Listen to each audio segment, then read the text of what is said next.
Look these days at Tucker and Candace, for example. To me, they're unrecognizable from the old Tucker and the old Candace. They are all about Israel. And what I wanted to start by asking you is, what is it about Israel that seems to provoke this kind of fanaticism, this kind of obsession? You have a tiny country the size of New Jersey, and yet you seem to have guys right here in America who spend all day thinking about it. Why is that?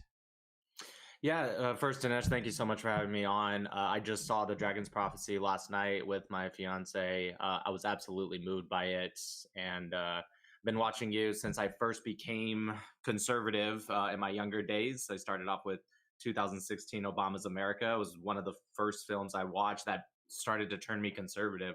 To answer your question, I think there's biblical aspects with Israel, and then there's also just the historical and the geographical location.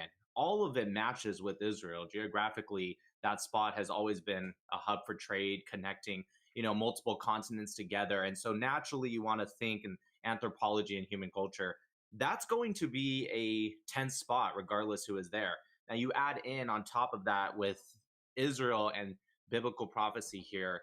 As for my my thought on why, sometimes I wake up and I see a new thing. Just this morning, I saw Tucker Carlson interviewed Nick Fuentes, and he talked about how much I haven't watched the whole interview yet, but I watched the part where he said how much he hates Christian Zionists and how they've infiltrated the church, and it's just the worst thing ever.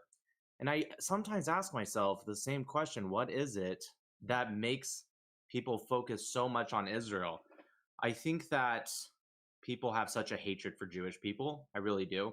I know they like to say, "Oh, everything you say is anti-Semitism," but anti-Semitism, and specifically with Israel, is not just sometimes a double standard that is applied to Israel. Sometimes it's a singular standard that's applied to Israel.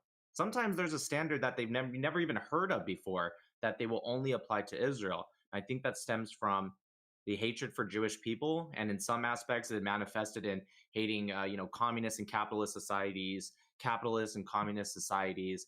And in this aspect today, it's not the Jews; it's just their state. We have a line in The Dragon's Prophecy where I say, and I'm actually reflecting something Jonathan Kahn said first, that the devil is the first anti Semite. And I take Kahn to be saying that no natural or rational explanation of anti Semitism is adequate. Even after you have taken that explanation into account, there's a part of it that is not explained. And if you don't go to the spiritual dimension, you don't capture the full sort of demonic element of it. Do you agree with that?